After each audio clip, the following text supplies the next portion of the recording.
Aux portes du désert, un système de téléphérique urbain est testé à grande échelle. Suspendues à des câbles, ces cabines sont capables de se déplacer d'une station à l'autre à la vitesse de 150 km/h. Pour cet ingénieur russe, c'est l'avenir du transport. Bienvenue dans le futur. Selon les versions, ces cabines pourront transporter de 6 à 30 personnes et leur fréquence pourra s'adapter au nombre de passagers. Ce qui veut dire qu'au lieu d'avoir un énorme bus où 100 personnes se retrouvent compressées comme des sardines dans une boîte, là on peut envoyer les cabines les unes après les autres.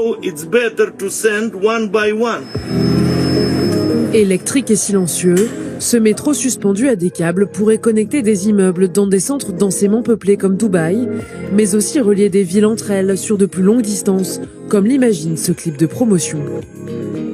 Il est possible de le faire fonctionner dans le désert, des zones inondées ou des reliefs difficiles d'accès. Déjà connue en montagne, cette technologie simple et efficace n'a pas besoin de pilote pour fonctionner. Une pièce comme celle-ci est faite pour superviser 50 à 100 véhicules, puisque quasiment tout est automatique. Une solution adaptable pour le transport du fret. Selon ses inventeurs, ce mode de déplacement serait l'un des moins chers au monde, avec un coût, hors construction, de $1 pour 100 tonnes déplacées par kilomètre. Ce que nous faisons, c'est de quitter le niveau du sol qui est surencombré avec des gens, des embouteillages, des bus, avec tout. Et nous allons au niveau supérieur qui, Dieu merci, est encore disponible.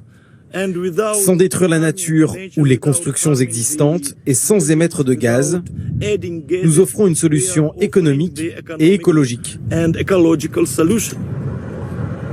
Cette installation est financée par le centre d'innovation de Sharjah, l'une des villes les plus embouteillées des Émirats. Avec un budget d'1 milliard d'euros par an, les autorités veulent attirer les start-up étrangères à la recherche de capitaux. Les Émirats ont une stratégie, à l'horizon 2030, de passer d'une économie basée sur le pétrole à une économie de la connaissance. 1. Il faut encourager l'innovation. 2. Financer scientifiques et entrepreneurs. 3. Se concentrer sur les nouvelles technologies comme l'intelligence artificielle, la blockchain, l'impression 3D. Et 4. Créer des entreprises qui viendront enrichir notre pays. Les villes émiriennes de Sharjah et de Dubaï devraient être les premières au monde à installer ce téléphérique urbain. Une étape avant d'exporter ce moyen de transport à l'étranger.